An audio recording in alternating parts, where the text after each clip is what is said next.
Hello and welcome here on The Nation at 5. I'm Anand Narasimhan. First up, ladies and gentlemen, investigations into the Jammu drone blast have picked up pace as the NIA has now formally taken over the probe. The NIA in Jammu has now received orders from the MHA, and the official copies they have received and an FIR will now be registered. This as the Jammu and Kashmir police probe found that an Indian Air Force sentry was on duty and witnessed the drones being dropped.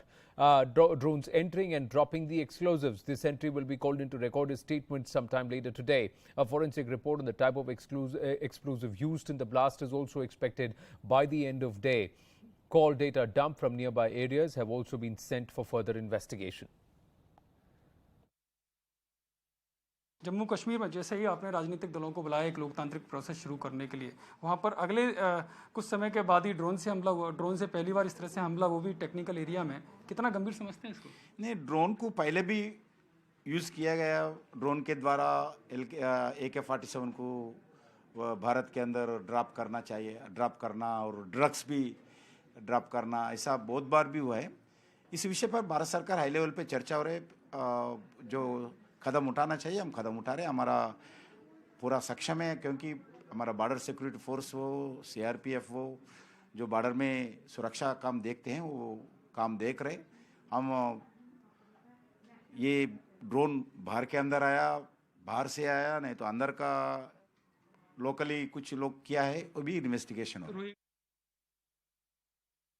Tajinder Sodhi now joins us with more details. Tajinder, so the NIA will get into the act now officially with the FIR being registered, statements being recorded and data dumps being taken. How are the investigations progressing, because there are more and more drone sightings in the region? See, Anand, the NIA team here in Jammu, they have just now received the orders from the MHA to take over the case and to start their investigation. The MHA order clearly mentions that an unknown drone dropped the explosives at the Air Force station here in Jammu. So clearly just now the NIA, after some time, they will be going to take over the investigation. Though they have just now received the formal communication from the MHA. There have been some leads as the data dump from the nearby mobile towers have been recovered. The forensic report of about the nature of the explosives used in the blast have also is expected any time from now.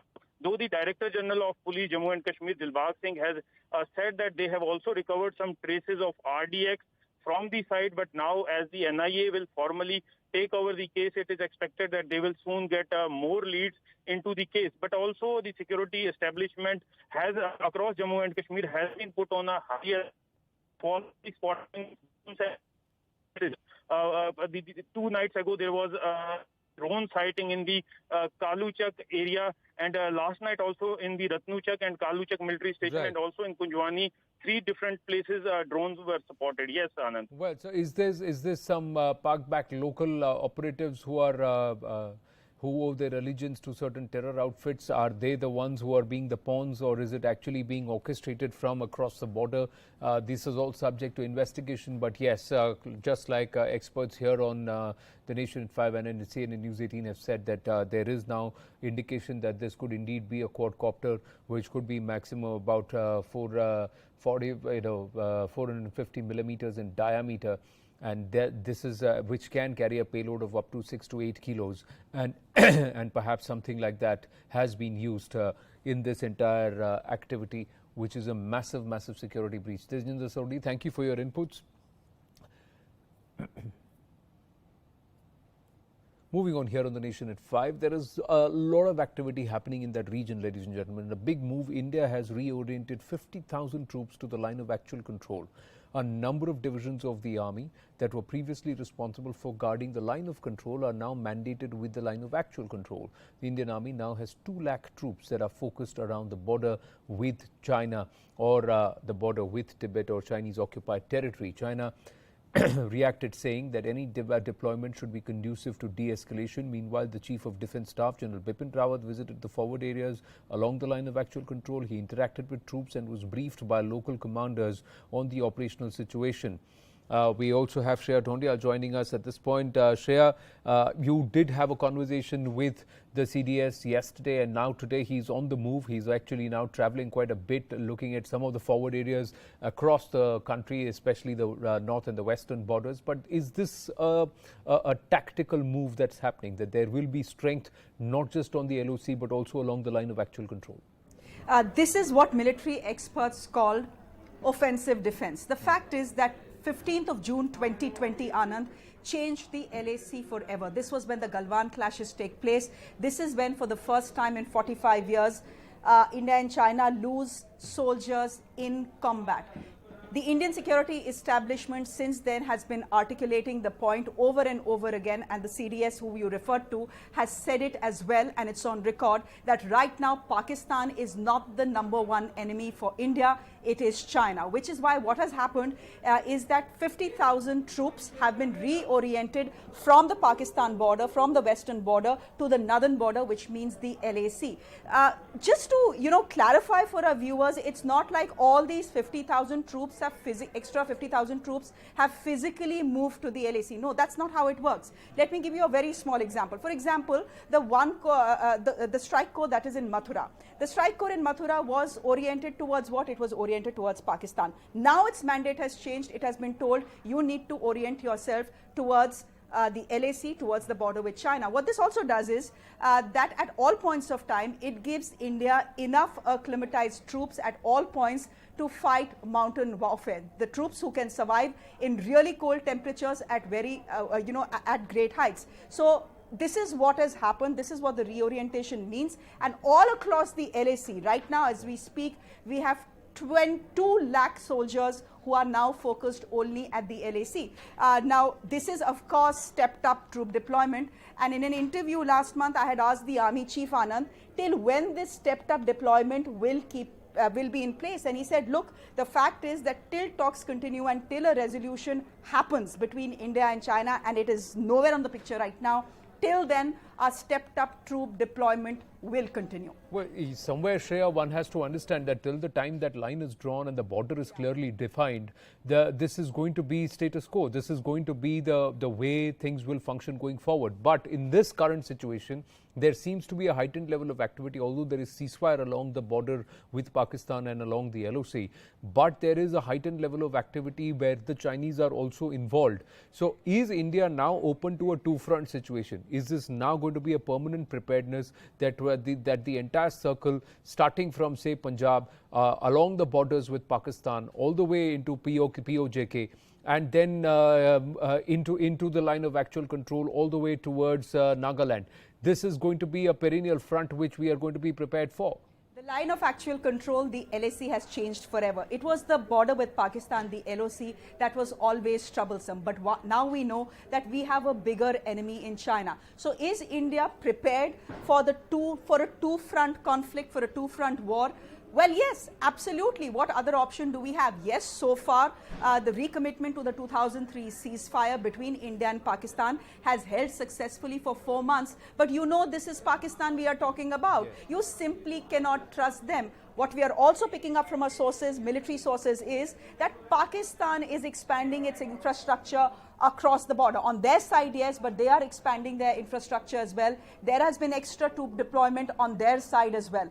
So we know that Pakistan is doing what it needs to do while holding peace and keeping the guns silent at the LOC. The LAC in any case is active. You simply cannot afford to trust the Chinese. So we are stuck in a situation where we are surrounded by two neighbors we can't trust, but we simply have to deal with them, and therefore we need to be prepared for this two-front war that we are looking at. Identifying that the larger enemy is China. And Pakistan somewhere is going to be acting more at the behest of the Chinese going forward in terms of a realignment is something that we also have to appreciate. And a lot of the tech and a lot of the support that they're getting, the Pakistanis are getting, is coming from the PLA. Shreya, stay on with us. We've got another development closer to the national capital, in the national capital, in fact, which we'd like to share with our viewers. A high-level government meeting is currently taking place at 7 Lok Kalyan Marg that is Prime Minister Narendra Modi's residence, and it's being attended by the Raksha Mantri Rajnath Singh, Home Minister Amit Shah and the NSA Ajit Doval. This comes just a couple of days after the twin drone attacks at the Jammu Air Force Station and the subsequent sighting of more drones in Jammu and Kashmir. The security situation in the Union Territory is also likely to be discussed.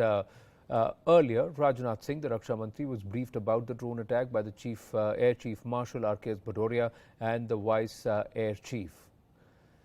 Going across to Shreya back, and we should have Arunima also joining us. Now, this is a very, very important meeting to assess the security situation, and one of the aspects is in terms of what is our preparedness in terms of countermeasures. We've been talking about drone technology and also countering perhaps a swarm attack, but are we ready? Are these mechanisms in place, Shreya? Anand, the brutal truth is no. These mechanisms are not in place, and that is something that has been on the talking table for a while now, for the last 3-4 years now, because it's not like we didn't know that the drones are coming or the drone swarms are coming. If you know, they can come to Saudi Arabia, if they can come to Russian air bases in Syria, it was only a matter of time before they land up in India, and they have landed up in India. They landed in India on Sunday. On Sunday, we saw the first drone strike on Indian soil. We knew it was coming. Why were we not prepared? That is the question that has been discussed fairly elaborately when the Raksha Mantri today met with the Air Chief. There was a high-level meeting at South Block. The Army Vice Chief was present as well. Other officials from the Indian Air Force were present as well, because there are serious questions that will be raised about Jammu. How was it possible for one drone or two drones, we are still not clear how many, come into a secure place like the Jammu Air Base, come 400 meters inside, come perilously close to your national asset, a Mi-17, drop 2 IEDs there, cause 2 explosions, and go back to where it originated from. Anand, these are serious questions that are being raised. If your radars don't pick up drones, what do you do? Where is your anti-drone technology? Do you have it in India? Will you have to import it from abroad? How soon can you get it? At what price?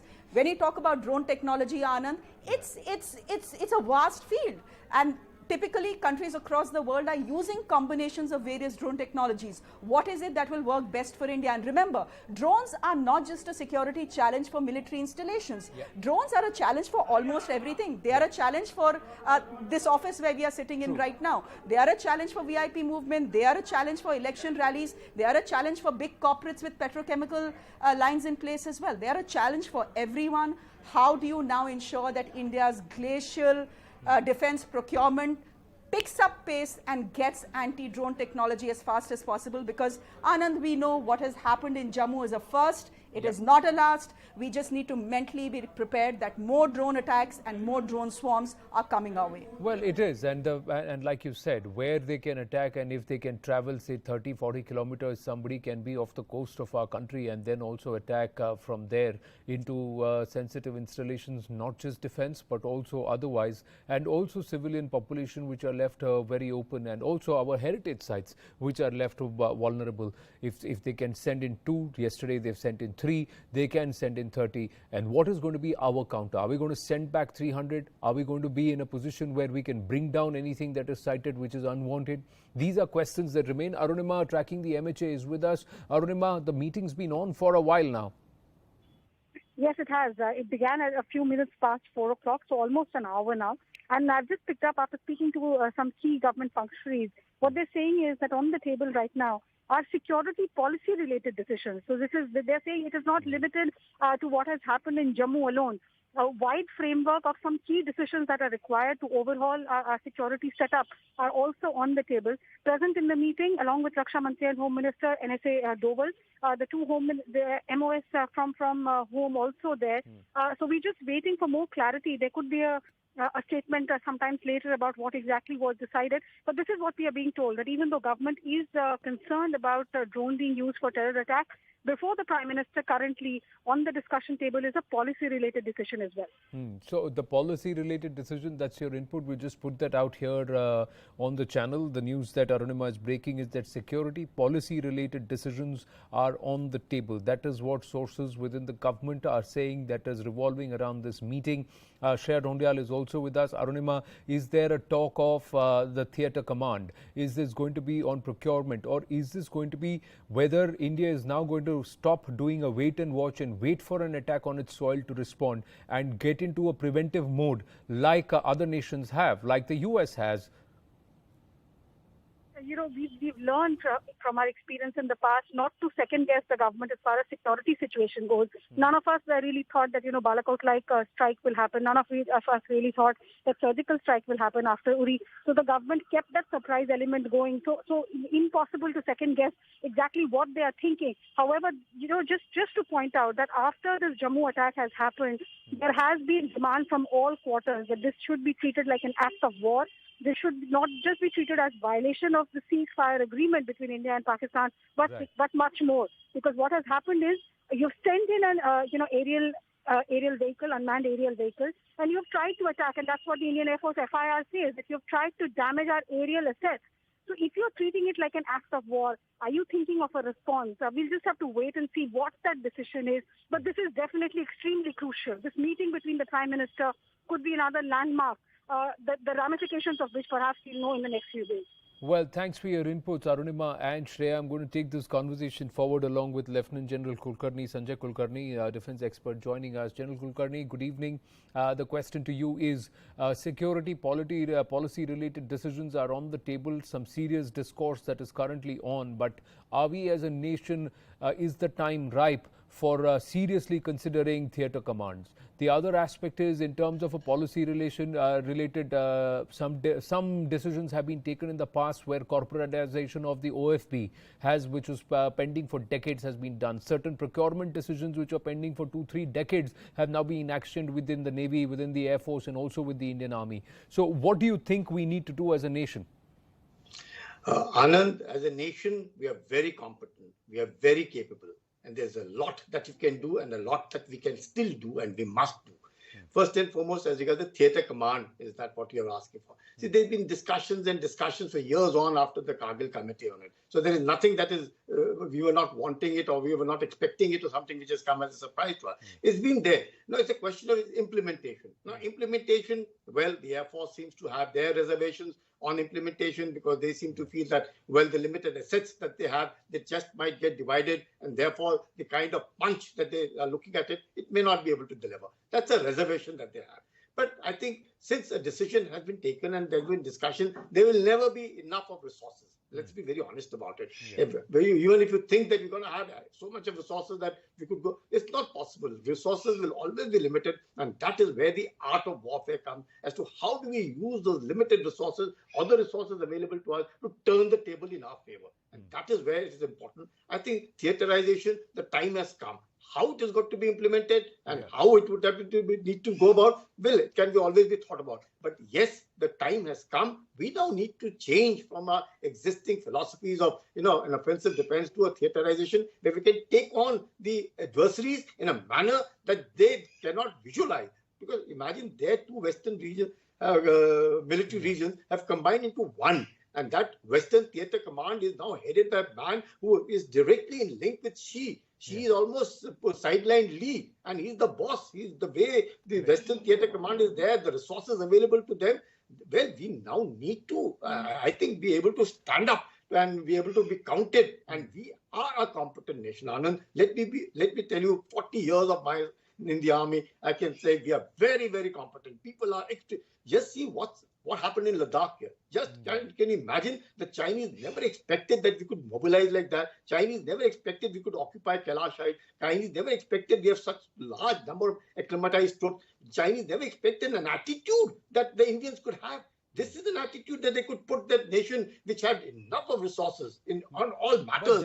China is high. Sir, the point is, see, there is now requirement talk of a space commander, and which will be married by with a cyber command. Then there is talk of a maritime command, because we are most vulnerable as far as our coastlines are concerned, and we've got nothing to guard. We do not have enough capabilities, and there are so many disparate wings: the Coast Guard, ITBP, BSF. There are so many which are the para forces. forces which are equally important at the front line, which do not directly coordinate with the armed forces. Yes, there is jointsmanship in terms of spirit, but in terms of organization, you don't even have a communications board which is unilateral and where everybody knows at the touch of a button or in an instant, and because communication is vital, it's key, coordination is key. So that is one important policy. The other one is, who are we as a nation? Are we a nation which will keep allow other nations to badger us till one day we decide to go back and counterpunch? Or are we a nation which will first up throw in the first punch in the first place, even before the other person thinks that I want to badger this country? So that's the bigger policy nation, because then we'll have to change a lot as far as our attitude is concerned.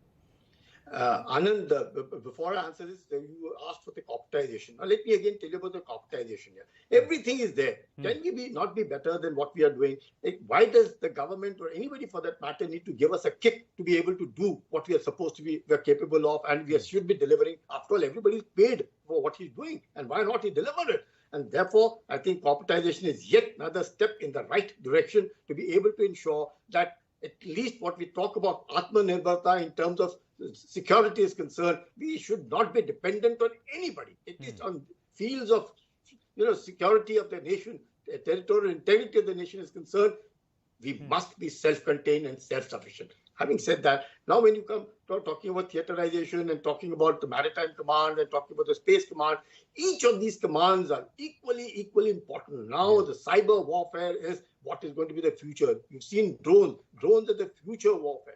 And in that context, maritime, 100%. Needs to be one commander for maritime. Has to be one commander for air defense. There has to be one commander for cyber. There have to be commanders, theater commanders for land operations. Until and unless each one is made accountable for the task that is at hand, he'll otherwise be looking at it. Now, therefore, even the last meeting that took place by the CDS, I found that, yes, they've now established, appointed a committee to look into it. You have the ITBP, which is working along with us. You have the BSF, which is working along with us. There are other intelligence resources are working along with us. All of them must be under one. Now, there cannot be turf wars, Anand. We cannot afford to have turf wars. The turf wars days are all over. Now is the question, we are on almost like on a back foot. We need to be 3 steps ahead of people's thinking. And until and unless you go there, how do we do?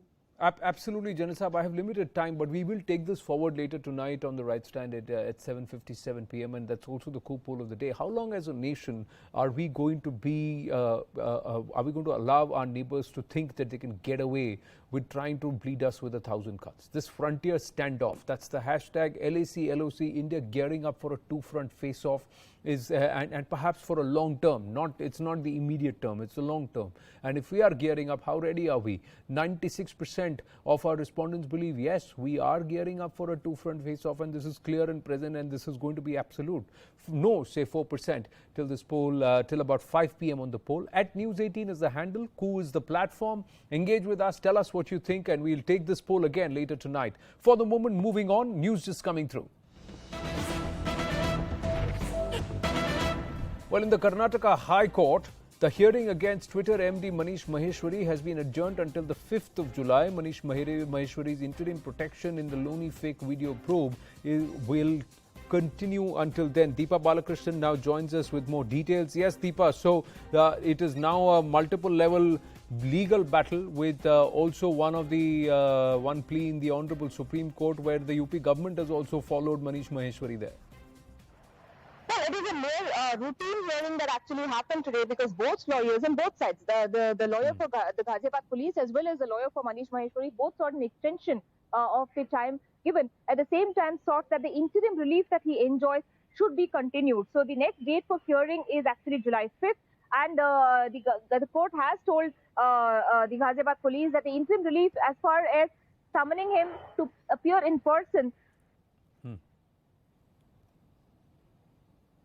well, we just seem to have lost Deepa Balakrishnan, but she said it's a routine hearing, and she's back with us. Yes, you were saying he was going to be summoned to be appearing in person, and will that happen on the 5th of July, Deepa? Not necessary. On the 5th of July is only the hearing in the Karnataka High Court until it finally disposes of the case.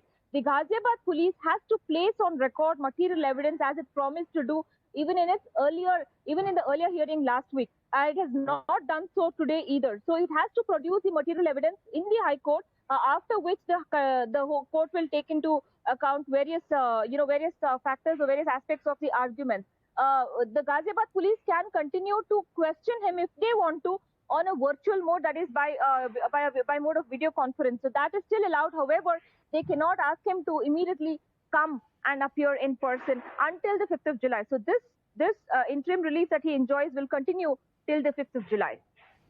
Well, but what was the argument, and is this directly linked with the move to the Honorable Supreme Court, because there also the UP government is involved? Well, perhaps it had to do with whether there would be developments in the Supreme Court. However, today what we saw was a very routine, barely 3 minute hearing that happened, because first of all, the court had about 24 cases listed before it from 3:45 onwards. Secondly, both lawyers, since they had mutually agreed to ask for a continuance, it was a very routine hearing where both did not actually present any arguments on their sides of the case. Nor did the Ghaziabad police come up with the material evidence it was supposed to place before the High Court today. Well, Deepa, thank you for your inputs, but we stay with the platform, which is now getting into more and more trouble. So the Madhya Pradesh government earlier in the day issued a complaint and lodged an FIR, the Shivraj Singh Chauhan government, and now the Delhi police cyber cell has now gotten into the act. There is a case that's been registered against Twitter, and this is after a complaint that Cybercell lodging an FIR against Twitter after they received a complaint from NCPCR.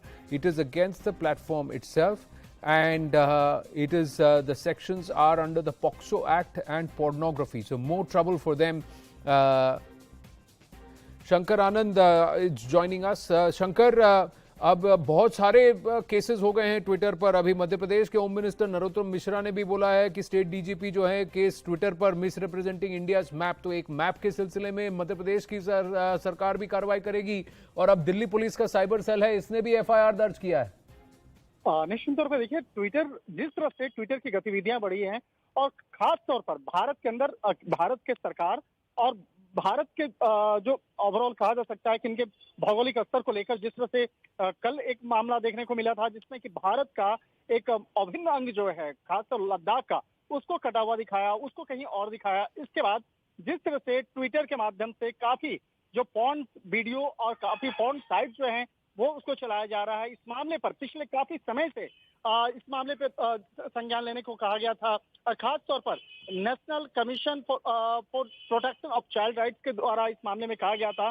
तो उसी के द्वारा इस मामले में Delhi police को एक संज्ञान दिया गया और दिल्ली पुलिस को कहा गया कि इस मामले में जल्द से जल्द कानूनी कार्रवाई होनी चाहिए. उसके बाद दिल्ली पुलिस की जो साइबर विंग है, साइबर सेल बकायदा, उसने एक मामला रजिस्टर किया है जिसमें कि ट्विटर के खिलाफ ये मामला रजिस्टर किया गया है. ट्विटर पर जिस तरह से पोर्न साइट और काफी जो कहा जा सकता है कि छोटे छोटे बच्चों से संबंधित और महिलाओं से संबंधित जो अश्लील वीडियो जो बकायदा वहां पे देखे जाते हैं, तो इन तमाम मामलों पर की गंभीरता को देखते हुए मामला रजिस्टर किया गया है.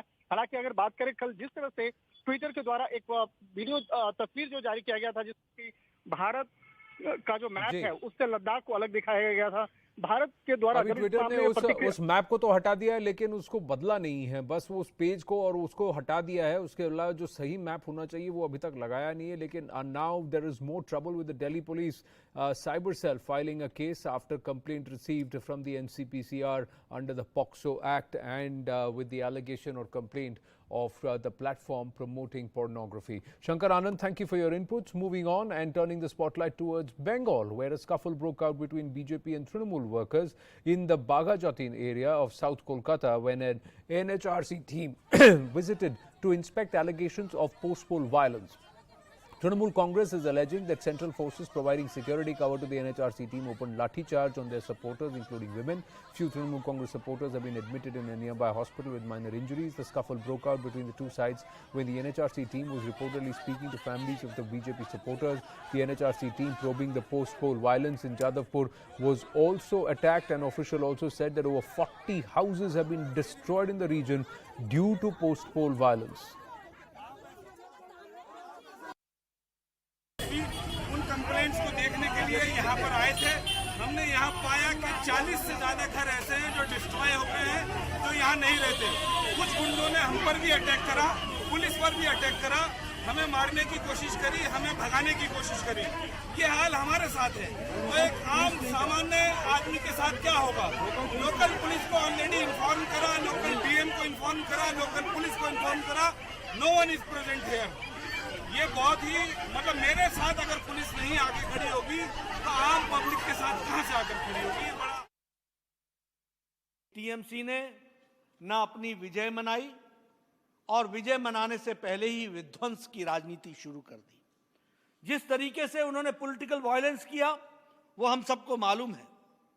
चुनाव केरला में भी हुए थे, चुनाव पुडुचेरी में भी हुए, चुनाव तमिलनाडु में भी हुए, चुनाव आपके प्रदेश के पड़ोस में असम में भी हुए। कहीं भी चुनाव के बाद वायलेंस नहीं हुआ। क्यों?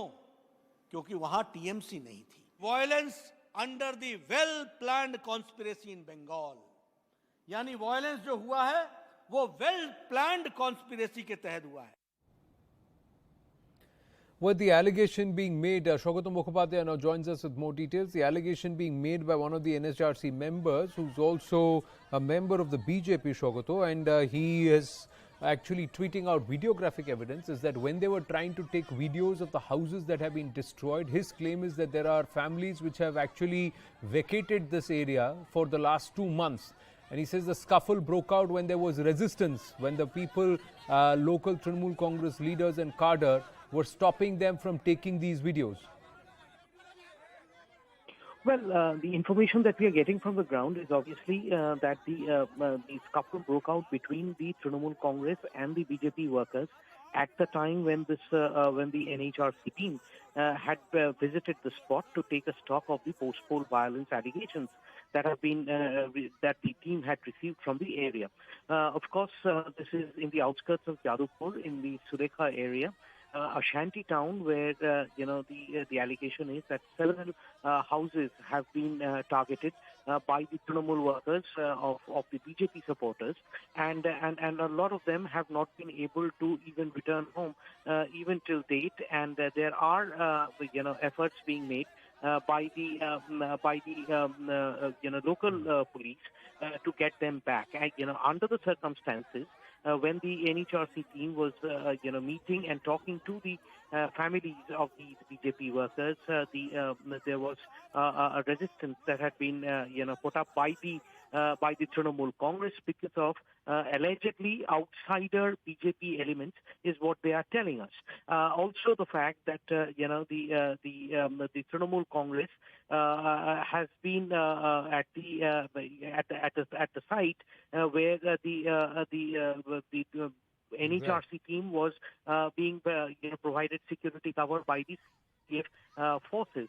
Also, there have been a few locals who have been admitted at the local Bagajoti State General Hospital with minor injuries, and there are also allegations against the central forces resorting to some sort of a lathi charge.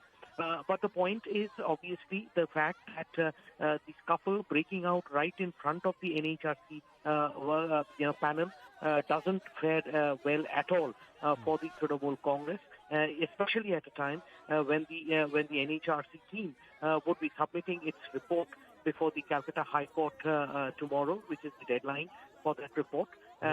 Based on which the 5-judge bench or larger bench of the Calcutta High Court would take a call as to what exactly is the condition vis-a-vis the post-poll violence allegations. Well, this is the claim that is being made by one of the NHRC members with and who's putting out the videos also, and his name is Atif Rashid, and he is coming out and saying, see, that we are trying to make a recording of about 40 houses which have been damaged, which are lying vacant, and then they are damaged, and we were making a recording, and then there was an open threatening and intimidation by the local Trinamool Congress cadre, is what he's saying.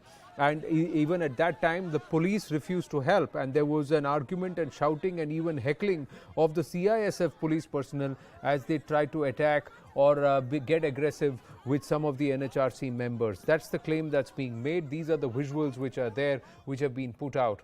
Thank you for your input, Shaukato. Short break here on The Nation at 5. Stay with us.